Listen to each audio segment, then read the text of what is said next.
자, 오늘 여러분과 함께 용서에 대한 예수님의 대답이라는 제목으로 함께 말씀을 생각해 보기를 원합니다. 신앙생활을 처음 시작하는 분들도 있죠. 그런데 신앙생활을 오래 해도 실천하기가 힘든 것이 있는데 그것이 용서라고 생각이 됩니다. 왜 이렇게 용서가 힘들까요? 한번 생각해 보신 적 있으세요? 용서는 해야 되겠는데 용서가 안 되고, 보면 볼수록 열만 받고. 오늘 말씀을 통해서 성령께서 주시는 용서의 답을 다 찾으시기를 주님의 이름으로 축원합니다.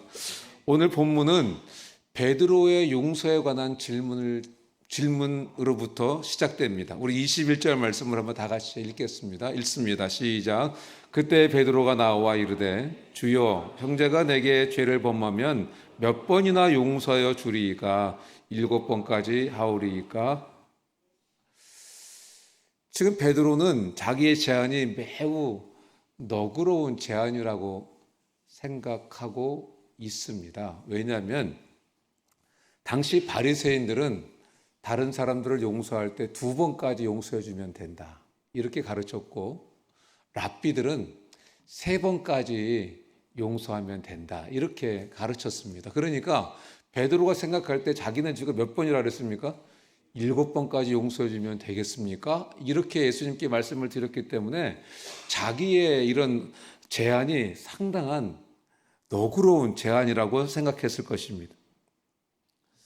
우리 부모님들도 어떻습니까? 자녀들을 양육할 때 너 잘해, 하나,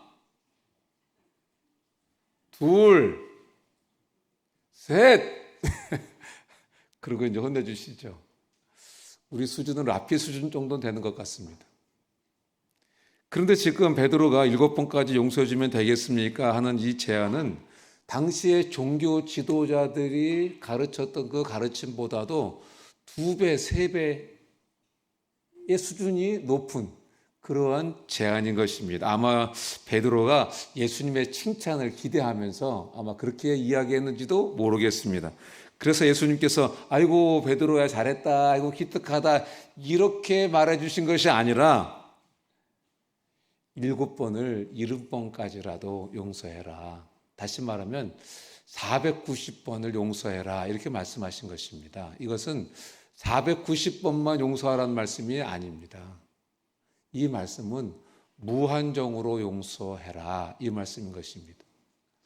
490, 이제 491번째야 용서 안 해, 이런 것이 아니라 예수님께서는 지금 무한정으로 용서할 것을 지금 말씀하고 계신 것입니다. 그런데 여러분, 우리는 어떻습니까? 우리는 우리에게 상처 준 사람들, 또 계속해서 반복해서 잘못을 저지르고 실수를 계속해서 반복하고 죄를 계속 짓는 사람들, 무한정으로 용서가 되던가요? 쉽지 않습니다. 도리어 내가 입은 상처에 조금이라도 더 보태서 되갚아주고 싶어 하는 것이 우리 마음인 것 같습니다. 그런데 예수님은 지금 7번을 70번까지라도 용서해줘라, 무한정 용서해줘라, 이렇게 말씀하셨을까요? 왜냐하면 천국은 용서의 나라이기 때문에 그렇습니다. 천국의 통치 방식은 용서의 방식이기 때문에 그렇습니다. 예수님은 이 놀라운 말씀을 뒷받침하시려고 하나의 비유를 들려주셨습니다. 용서할 줄 모르는 종의 비유입니다. 우리 한번 23절에서 27절까지의 말씀을 다 같이 한번 읽겠습니다. 읽습니다. 시작.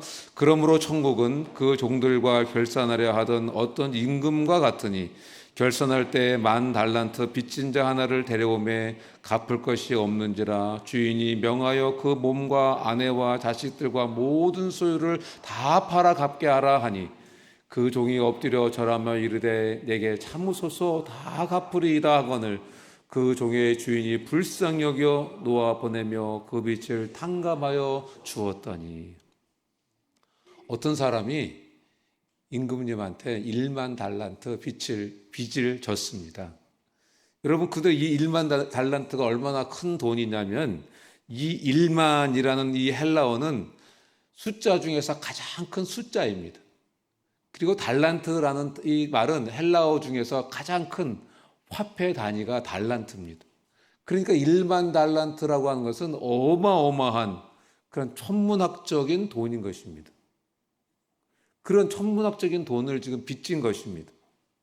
여러분, 그 당시 로마가 이스라엘을 지배했습니다. 그리고 그 로마가 이스라엘로부터 세금을 받아들였는데 그 이스라엘이 냈던 그 로마가 걷어들인 세금이 600달란트랍니다.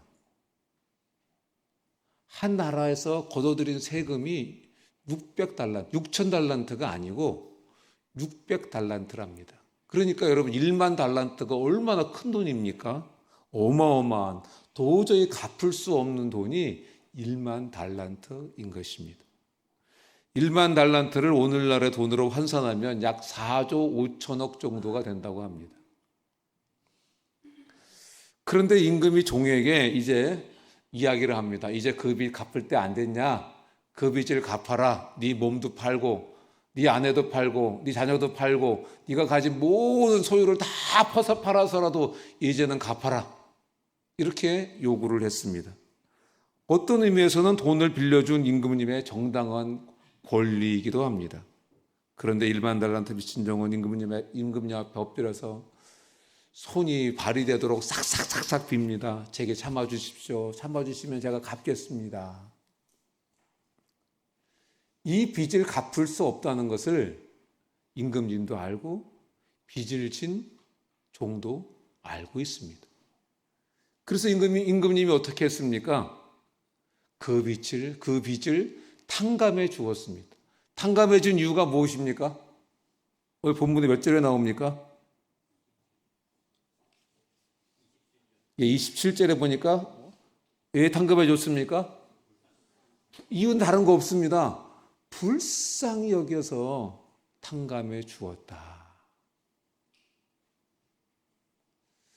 여러분, 이 불쌍이라는 이 단어가요, 어머니 자궁이라는 뜻과 같습니다. 그래서 아버지가 자녀들을 대할 때 어머니하고 아버지하고 좀 다른 것 같아요. 아버지는 수준을 대하고 원칙을 가지고 나아가고 어머니는 어떻게든지 이 새끼 보호해줘가지고 달래줘가지고 어떻게든지 잘 돼보려고 노력을 합니다. 왜 그렇습니까? 이 자궁에서, 엄마 자궁에서 나왔기 때문에 그렇습니다. 지금 하나님도 하나님의 자녀들을 향해서 이렇게 긍휼로 대하시는 것입니다. 그래서 지금 이 임금도 긍휼 때문에 이 어마어마한 돈 1만 달란트의 빚을 탕감해 주었던 것입니다. 여러분, 얼마의 빚을 갖고 계십니까? 여러분의 빚 중에 한 1억을 누가 탕감해 줬다. 기분이 어떨 것 같습니까? 룰루랄라 하지 않겠습니까? 이야, 좋다. 1억 탕감됐고 이렇게 안 되겠습니까? 그런데 이 종은 지금 얼마를 탕감받았습니까? 4조 5천억이나 되는 빚을 탕감받았습니다. 얼마나 기뻤을까요? 아마 팔짝팔짝 뛰면서 집으로 달려가면서 야, 이 기쁜 소식을 내 아내에게 빨리 알려줘야 되겠다. 이 기쁜 소식을 우리 자식들에게 빨리 알려줘야 되겠다. 그런 생각하면서 막 달려갔을 것입니다. 그런데 여러분, 문제가 그 다음에 일어납니다. 기쁜 마음으로 막 집으로 달려가고 있는데 자기에게 100데나리온 빚을 진 동료를 만났습니다. 여러분 같으면 어떻게 하실래요? 여러분이 지금 4조 5천억이나 되는 그 빚을 탕감받고 기쁘게 막 집으로 가고 있는데 나한테 100데나리온 빚을 진 동료를 만났어요. 여러분, 이 100데나리온은 얼마 정도냐면 1데나리온은 한 사람이, 성인 한 사람이 하루 벌어서 버는 돈이 한 데나리온입니다. 그러니까 100데나리온이면 일당을 10만 원씩 치면은 1000만 원 정도가 되는 겁니다. 그러니까 자기는 4조 5천억의 빚을 탕감받고 돌아가면서 1000만 원 빚을 빌려준 친구를 만난 거예요. 자기 지금 기쁘게 막 달려갑니다. 막 친구를 만났어요. 여러분 같으면 어떻게 하실래요?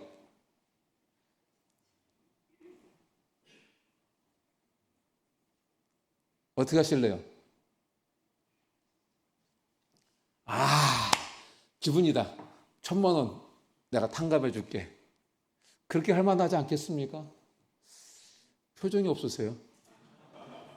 제가 생각할 땐 4조 5천억이 감이 안 잡혀서 그러신 것 같아요.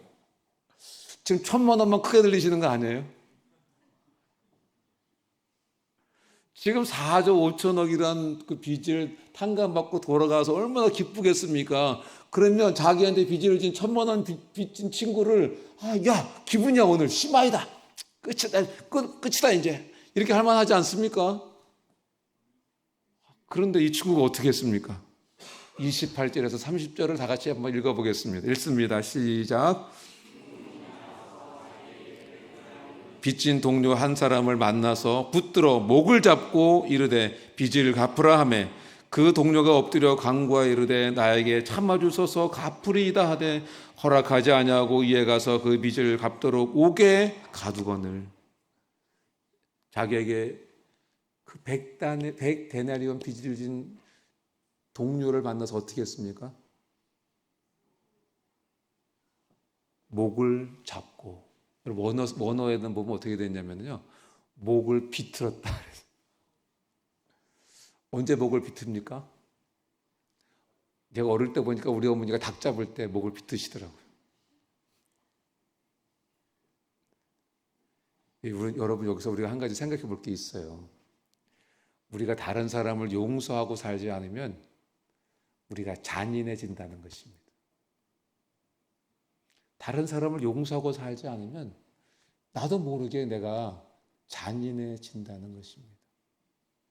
그리고 어떻게 했습니까? 너 잘 만났다 이놈. 너 내 돈 언제 갚을래? 이렇게 하면서 몰아붙입니다. 그러자 이 동료도 이 1만 달란트 탕감받은 그 종처럼 임금에게 했던 것처럼 똑같이 엎드려서 싹싹 빕니다. 참아주면 갚겠습니다. 참아주면 갚겠습니다. 그런데도 인정 사정 없이 감옥에 확 쳐넣어 버렸습니다. 얼마 빚을 지고 있다고요? 이 친구 동료가 100데나리온. 여러분 1만 달란트 이 빚을 탕감받은 4조 5천억이라 되는 빚을 탕감받은 사람은 자기에게 100데나리온 빚진, 자기에게 1천만 원 빚진 동료를 감옥에 가둬버리고 말았습니다. 그런데 이 이야기를 임금이 들었습니다. 그리고 이 임금님은 탕감받은 종을 다시 불렀습니다.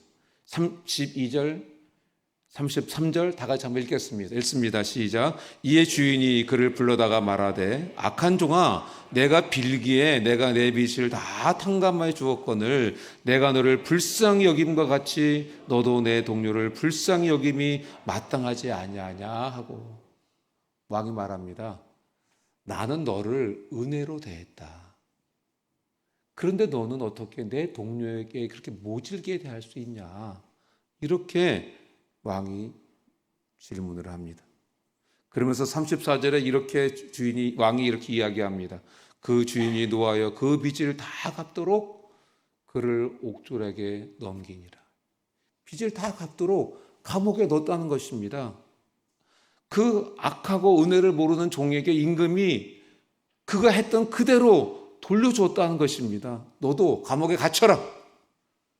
너도 빚을 다 갚을 때까지 거기서 나올 수 없다. 이렇게 했다는 것입니다. 여러분, 이 비유에서 임금님은 하나님을 의미합니다. 하나님을 상징합니다. 종은 우리 모두를 상징합니다. 1만 달란트는 우리가 하나님께 진 용서의 빚을 상징하는 것입니다. 하나님은 지금 이 말씀을 통해서 우리에게 너희가 무한대의 사랑과 용서를 받았으니 그 사랑과 용서를 받은 너희들도 이제 가서 그렇게 용서하는 삶을 살아라. 이렇게 지금 말씀해주고 계시는 것입니다. 그렇게 용서를 받았으니까, 은혜를 입었으니까 너도 가서 용서를 하고 살아라. 그런데 여러분, 이 용서에는요, 대가가 따릅니다. 대가를 지불해야만 용서를 할 수 있는 것입니다. 오늘 이야기에서도 임금님이 이 종에 무한대의 빚을 탕감해 주었다고 하는 것은 그로 인한 엄청난 손해를 임금님이 부담하겠다 하는 것을 의미하는 것입니다. 여러분, 우리가 돈을 빌린 뒤에 갚을 수 없게 되었을 때 채권자가 우리의 빚을 탕감해 준다고 하는 것은 손해를 그 채권자가 부담하겠다 하는 것을 의미하는 것과 같은 것입니다. 제가 좋은 차를 새로 샀습니다. 근데 제 절친이 와서 친구, 너 오늘 어디 좀 가야 되는데 차가 필요하다. 네 차 좀 빌려줘라. 그래서 제가 그 차를 빌려줬습니다. 그런데 이 친구가 차를 가지고 나가가지고 차를 완전히 폐차를 시켜버렸어요. 사고를 내가지고. 그리고 친구가 찾아와서 저한테 이야기합니다. 친구, 내가 사고가 나서 이렇게 됐어. 그래서 제가 친구한테 그래, 괜찮아. 이렇게 용서한다는 것은 뭘 의미하는 것입니까? 내가 그 대가를 치르겠다는 것입니다.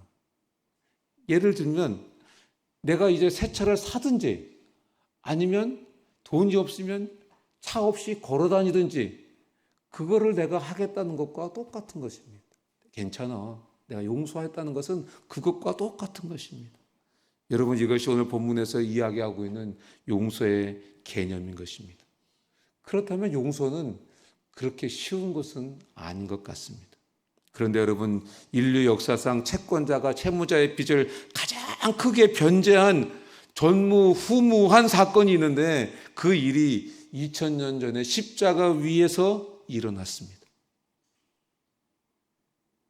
예수님께서 갈보리 십자가 위에서 온 인류의 죄를 대신 지시고 예수님 자신의 피값으로 우리의 모든 죄를 다 용서해 주셨습니다.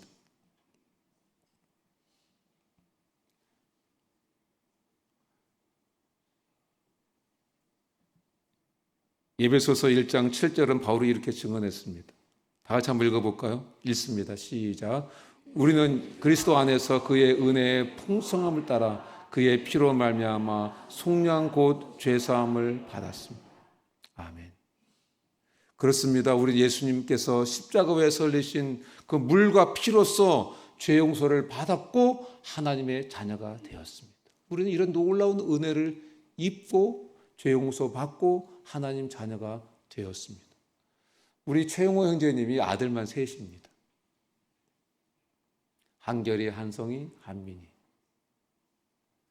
근데 우리 최용호 형제님 절친이 최용호 형제님을 찾아왔습니다. 친구, 당신은 아들이 셋이나 있지 않는가? 나는 자식이 하나도 없네. 그러니까 그 셋 중에 하나를 나한테 주면 안 되겠나? 안 된다 그랬어요. 그런데도 끝까지 셋이나 있지 않나? 난 하나도 없는데 하나만 주면 안 되겠나? 하도 쫄라가지고 너무 절친이라 할 수 없이 알았네. 내 하나 주겠네. 오늘 밤에 가서 누구를 줘야 될지 한번 생각하고 주겠네. 그리고 집으로 돌아왔습니다. 집에 돌아와서 한결이, 한민이가 잠을 자는 것을 쳐다봅니다. 얘를 줘야 돼, 한결이를 줘야 될지, 한성이를 줘야 될지, 한민이를 줘야 될지 갈등합니다. 얘는 이래서 못 주고, 얘는 이래서 못 주고, 얘는 이래서 못 주고, 아무리 생각해도 아무도 줄 수가 없는 거예요. 여러분, 그런데 하나님은 친구도 아니야.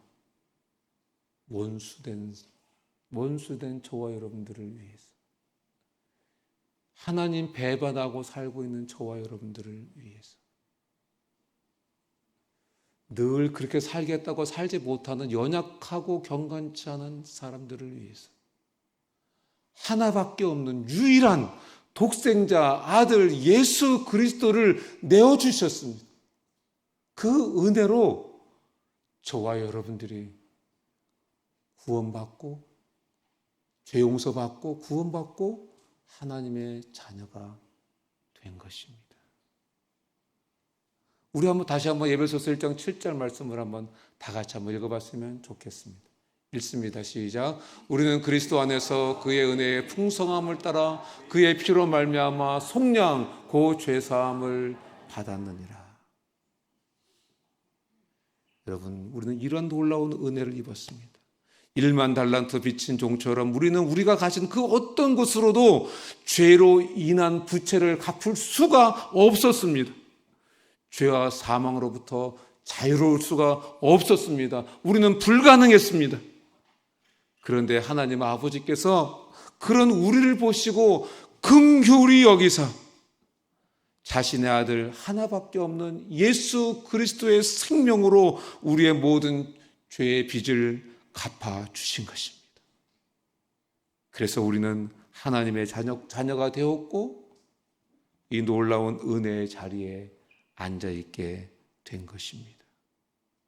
여러분, 그렇다면 하나님 아버지의 일방적인 은혜를 통해서 구원받은 우리는 이제 어떠한 삶을 살아야 되겠습니까? 대답은 자명합니다. 아무 조건 없이 일방적인 용서를 받은 우리도 이제 감사함으로 당연히 서로 용서하고 살아가는 삶을 살아야 될 줄로 믿습니다.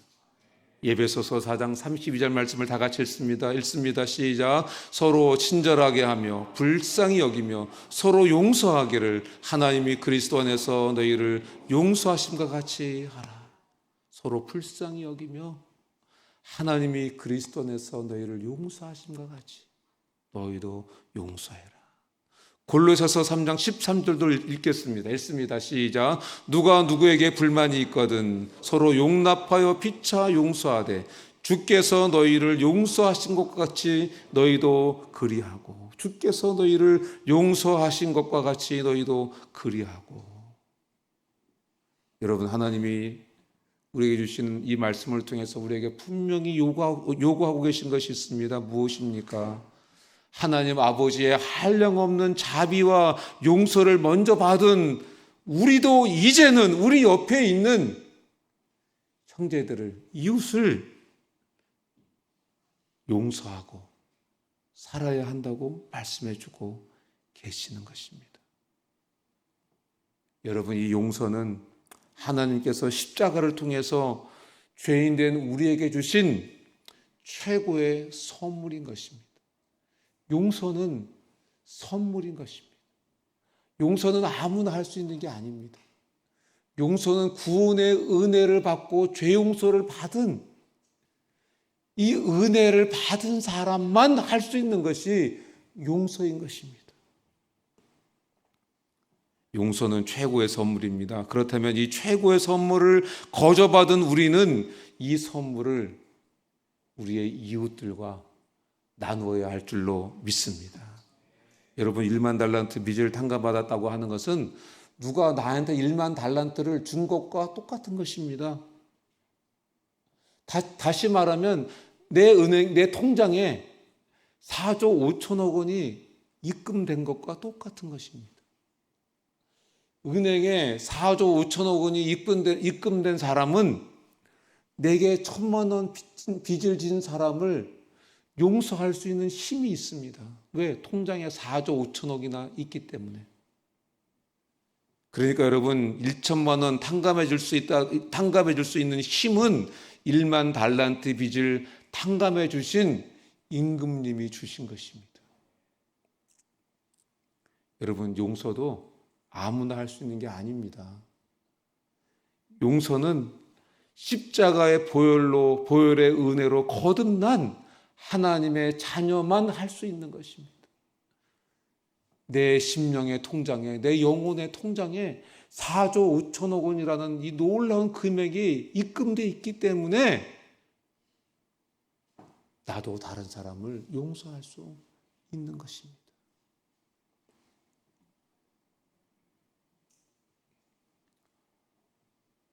여자분은 예수님을 잘 믿는 분이었고 남편은 예수님을 안 믿는 분이 있었습니다. 그런데 부부싸움만 하면 항상 아내가 먼저 여보 미안해, 여보 미안해, 우리 잘해봅시다. 이렇게 늘 아내가 먼저 사과를 하며 살았습니다. 그렇게 10년, 20년 살다가 어느 날 이 아내분이 열을 받게 됐습니다. 잘못은 지가 했는데 왜 내가 날마다 내가 먼저 사과를 해야 되냐. 내가 더 이상은 이렇게 못 살겠다. 이놈의 남편하고 헤어지든지 끝장을 내든지 둘 중에 하나야 되겠다. 그래서 이 아내분이 기도원에 일주일 금식을 하러 갔습니다. 하나님, 열받아서 못 살겠습니다. 잘못은 남편이었는데 왜 제가 먼저 날마다 미안하다고 잘해보자고 왜 제가 먼저 해야 됩니까? 더 이상은 못하겠습니다. 때를 쓰면서 금식을 합니다. 하루가 지나고 이틀이 지나고 3일이 지나고 일주일이 다 돼가는데도 하나님은 아무 말씀도 안 하셨습니다. 그래서 이제 이 여자분이 이제 집으로 돌아옵니다. 버스를 타고 집으로 돌아오는데 집으로 돌아가서 이 숨 막힐 남편하고 살 생각을 하니까 숨이 안 쉬어지고 답답하고 더 이상 이런 남편하고는 살 수가 없을 것 같고 두 눈에서 눈물을 흘리면서 하나님, 저는 정말 이런 남편하고 살 수가 없습니다. 저는 정말 헤어져야 되겠습니다. 헤어져야 되겠습니다. 그렇게 하나님께 눈물을 흘리며 하소연을 하고 오고 있는데 마음에서 하나님의 음성이 들렸습니다. 너는 은혜를 알고 있지 않냐? 너는 은혜를 받지 않았냐? 은혜 받은 네가 그렇게 살아야 되지 않겠냐? 이 음성을 주님이 들려주셨다고 합니다. 그런데 여러분, 용서하지 않으면 오늘 본문에 보니까 하나님께서도 우리를 감옥에 가둬두시겠다 이렇게 말씀하셨습니다. 35절 말씀 한번 다 같이 한번 읽어보겠습니다. 읽습니다. 시작. 너희가 각각 마음으로부터 형제를 용서하지 아니하면 나의 하늘 아버지께서도 너희에게 이와 같이 하시리라. 용서하지 않으면 감옥에 갇힐 것이다 이렇게 말씀하십니다. 여기서 감옥은 어두움의 공간을 말하는 것입니다. 영혼이 어두워지고 마음이 어두워진다는 것을 우리에게 말씀해주고 계시는 것입니다. 여러분, 용서하지 못하는 분들이 있습니까? 제가 우리 아들이 중학교 2학년 때 부끄러운 이야기입니다. 한번 모질게 한번 때려준 적이 있었습니다.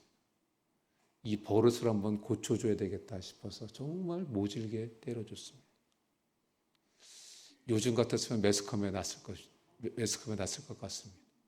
경찰이 올라왔습니다.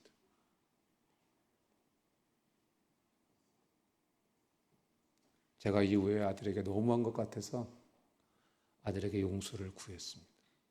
눈물을 흘리며 진지하게 정말 아버지가 잘못했다고 용서를 구했습니다. 만날 때마다 용서를 정말 진지하게 구했습니다. 그때마다 아들은 괜찮다고 용서한다고 그렇게 했습니다. 그런데도 뭔가가 딱 걸리기만 하면 울분이 터지는 거예요. 아버지가 그때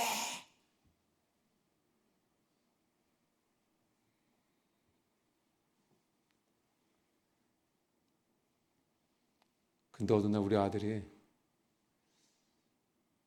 하나님을 진짜로 만났어요. 복음의 은혜를 깨달았어요. 그리고 진짜 아버지를 용서하게 된 것 같아요. 그 이후로는 한 번도 그렇게 감정이 폭발한 적이 없었습니다.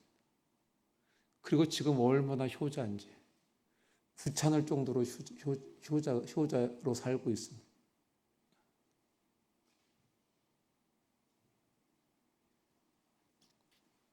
여러분, 우리가요, 이 아들이요, 용서하지 않았을 때요, 인생이 참 꼬이더라고요. 이렇게 꼬이고 저렇게 꼬이고 그렇게 꼬이고 새끼가 꼬이듯이 꼬이더라고요. 새끼줄이 꼬이듯이. 여러분, 혹시 꼬이고 있는 것 같은데 용서와 연관되어 계십니까? 한번 생각해 보세요.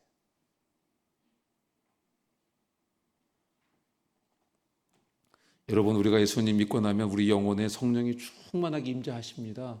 그래서 우리가 성령의 능력으로 살고 성령의 음성을 듣고 살며 성령의 참 성령께서 주시는 지혜와 축복을 우리가 받으며 누리며 그렇게 살게 되는데, 우리가 하나님의 은혜를 입고 구원을 받았음에도 불구하고 형제를 용서하지 않고 미움을 방치하고 복수의 마음에 사로잡혀 살면 우리 안의 마음의 방들이 어두워지는 것입니다. 우리 마음이 감옥이 되는 것입니다. 인생이 꼬이는 것입니다. 여러분, 용서하지 못하는 마음, 미움을 방치하고 복수의 마음에 사로잡혀 있으면요, 그런 마음에 마귀가 춤추는 장소가 되는 겁니다. 마귀가 먹는 음식이 뭔지 아세요? 마귀가 먹는 음식은 미움입니다. 미워하는 마음이 사단이 먹는 음식이에요. 우리가 누군가를 계속 미워하고 용서하지 못하고 마음속에 울분을 품고 살아가면은 우리가 우리 마음속에 지금 사단을 키우고 있는 것입니다. 얼쑤 좋네. 성령께서 춤을 추셔야 되는데 마귀가 춤을 추는 장소가 되는 거예요. 미움을 해결하지 못하면, 용서하고 살지 못하면. 믿음의 눈을 뜨라는 책을 보면은 웃음 치료사인 이임선 씨의 사례가 소개되어 있습니다. 하루는 50대 여성이 이 이임선 씨의 웃음 치료 클리닉을 방문했는데 그녀의 표정이 심상치 않았다고 합니다. 분노 섞인 얼굴로 들려준 그녀의 사연도 참 기가 막혔습니다. 25년 전 그녀는 양가 부모님이 반대에도 불구하고 사랑하는 남자와 결혼을 했습니다. 빠듯하게 살면서도 나름 행복했습니다. 이제는 자식들도 다 키운 뒤 좀 살만하다고 생각하고 있었는데 그만 남편이 심한 강경화로 죽음을 코앞에 두게 되었습니다. 죽어가는 남편을 보면서 아내의 가슴은 무너져 내렸습니다. 아내는 남편이 죽기 전에 무슨 소원이든지 들어줄 수 있다면 그것이 남편을 향한 사랑의 표현이 될까 싶어서 물었습니다. 여보, 소원 있으면 말해보세요. 그런데 그 질문은 하지 말았어야 할 질문이었습니다. 남편이 아주 힘겹게 입을 열었습니다. 그동안 당신 몰래 사귄 여자가 있는데.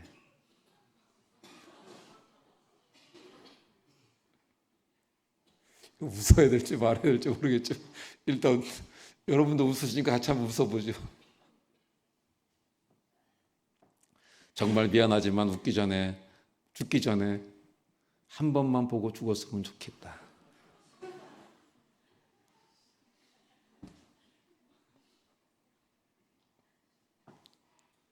주의야.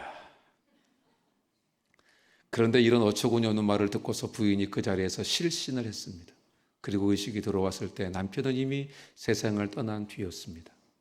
25년 동안 한결같이 사랑했던 남편, 그 남편을 마지막 보내는 순간이 너무나도 기가 막혔습니다.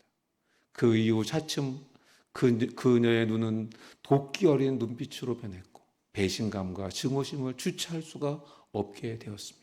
그녀는 말했습니다. 남편을 죽이고 싶습니다. 이미 죽은 남편을 죽이고 싶을 정도로 그녀의 마음은 분노와 원망으로 가득 찼습니다. 그러나 그 뒤 그녀가 뱉은 한마디의 고백이 치료사 이임선 씨의 가슴에 남았습니다. 그래도 남편을 용서하고 떠나보냈어야 했어요. 남편을 용서할 기회를 놓치고 나니 제가 이렇게 망가졌어요. 죽은 사람이 문제가 아니라 살아남은 자신이 망가졌다는 것입니다. 정작 어려움을 당하고 망가져야 할 사람은 나에게 잘못한 그 사람이어야 하는데 오히려 억울함과 어려움을 당한 내가 망가져 버렸다는 것입니다. 여러분 얼마나 모순입니까? 용서하지 못하면 그가 망가지는 것이 아니라 내가 먼저 망가진다는 것입니다. 상대방이 아니라 내 마음이 피폐해진다는 것입니다. 기도의 문이 닫히게 되는 것입니다. 여러분 경험해 보지 않으셨습니까? 누구를 용서하지 못하니까 기도가 안 되지 않던가요? 여러분, 용서가 이렇게 중요한 것입니다. 그녀는 죽은 남편을 용서하고 나서야 비로소 자신이 회복될 수 있었습니다. 미움의 철창에서 빠져나올 수 있었습니다. 그래서 영성학자들은 용서하지 않는 것에 대해서 이렇게 말합니다. 용서하지 않는 것은 마귀에게 자기 마음을 내어주는 것이다. 마귀에게 내 마음을 내어주는 것이다. 일단 누군가를 용서하지 않고 증오하게 되면 그 다음부터는 마귀가 그를 움직이게 되고 끝내는 마귀가 그의 주인이 된다. 이렇게 영성학자들은 이야기를 합니다. 그렇기 때문에 여러분, 나 자신이 살기 위해서라도 먼저 용서를 해야 되는 것입니다. 그래서 예수님께서 용서하되 7번에 70번이라도 490번이라도 무한정으로라도 용서하라고 말씀하신 것입니다. 말씀을 맺습니다. 혹시 우리들 가운데 용서하지 못해서 원망하고 상처를 주고받고 있는 분들이 있습니까? 그분이 누굽니까? 나를 길러준 아버지입니까? 나를 낳아주고 길러준 어머니입니까? 내가 용서 못한 사람이 누굽니까? 한 어머니 배에서 나온 내 육신의 형제 자매 용서 못하고 있습니까? 한 이불을 덮고 있는 배우자를 용서 못하고 있습니까?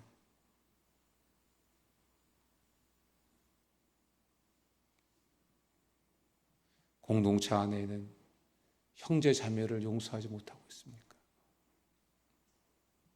직장 동료나 직장 상사를 용서하지 못하고 있습니까?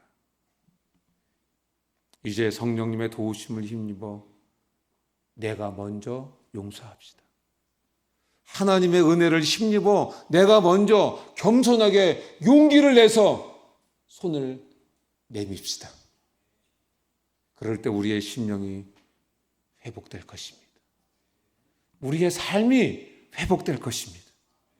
우리의 삶 속에 평화가 임하게 될 것입니다. 우리 가정이 천국으로 변하게 될 것이고 우리 세계로 선교회가 천국 공동체가 될 것입니다. 오늘 우리에게 주신 말씀을 생각하면서 우리 주여 한번 부르짖고 기도하시겠습니다. 주여! 오 하나님 아버지 은혜와 사랑에 감사합니다. 우리에게 주신 말씀을 통해서 우리를 새롭게 하시니 감사합니다. 아버지 도와주셔서 주의 말씀이 우리의 신비에 잘 새겨지게 하시고 내가 주님께 입은 그 용서의 은혜로 용서하지 못하는 사람들을 용서하고 살아가는 제들 될 수 있도록 아버지 은혜 베풀어 주시옵소서.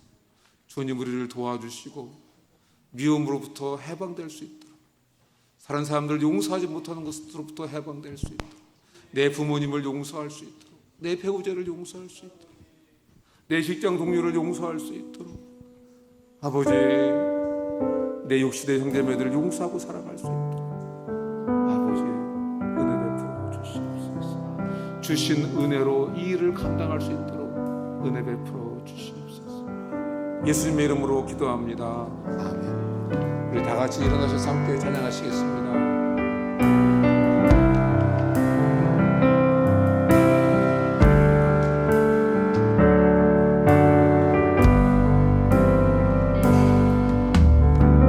내가 먼저 손 내밀지 못하고 내가 먼저 용서하지 못하고 내가 먼저 웃음 주지 못하고 이렇게 머뭇거리고 있네. 그가 먼저 손 내밀기 원했고 그가 먼저 용서하길 원했고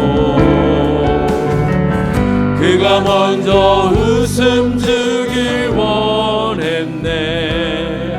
나는 어찌된 사람인가.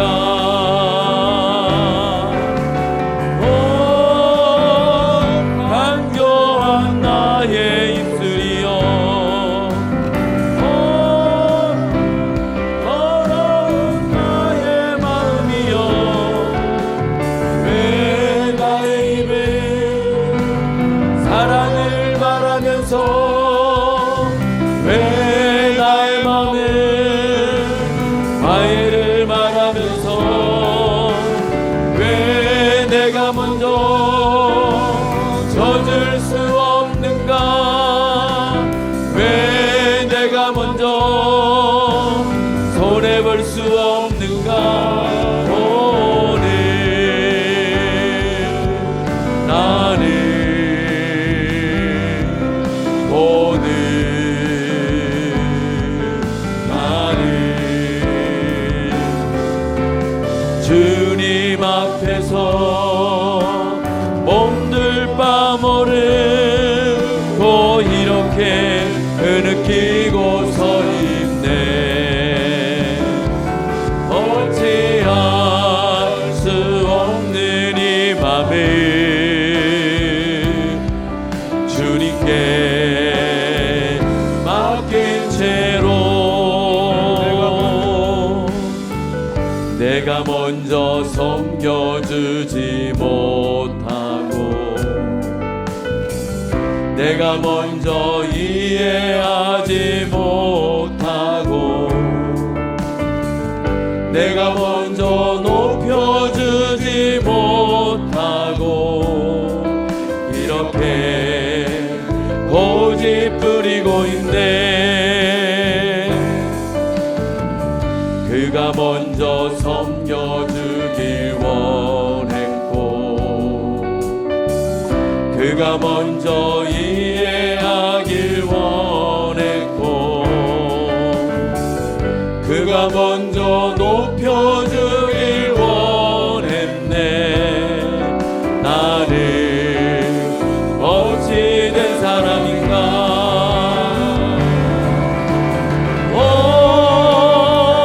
추악한 나의 욕심이여, 서글픈 나의 자존심이여, 왜 나의 입에 사랑을 말하면서 왜 나의 맘에 화해를 말하면서 왜 내가 먼저 젖을 수 없는가. 왜 내가 먼저 손해볼 수 없는가. 오늘 나는 오늘 나는 주님 앞에서 몸둘 바 모르고 이렇게 흐느끼며 서 있네. 어찌할 수 없는 이 맘을 주님께 맡긴 채 어찌할 수 없는 이 맘을 주님께 맡긴 채로.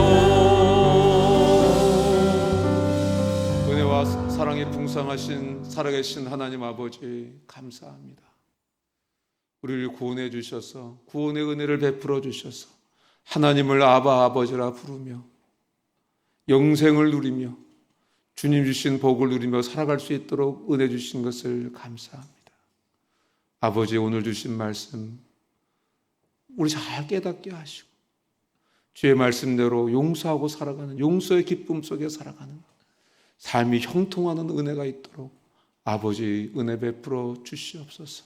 묶인 것들이 다 풀리게 하시고 감옥에 갇혀진 것 같은 어둠의 영혼들이, 어둠의 인생들이 밝은 빛으로 나올 수 있도록 아버지 은혜 베풀어 주시옵소서. 주님께 예비한 물질을 드렸습니다. 드린 손길을 기억해 주시고 주님 약속하신 대로 인생의 창고에 쌓을 것이 없도록 하나님 축복해 주시고 이 물질이 사용될 때 하나님 홀로 영광받아 주시옵소서. 지금은 우리 주 예수 그리스도의 크신 은혜와 하나님 아버지의 극진하신 사랑과 성령님의 교통이로 충만하심이 오늘 예배에 참석한 한 분 한 분 위에 지금부터 영원토록 함께 있을지어다. 아멘. 언제나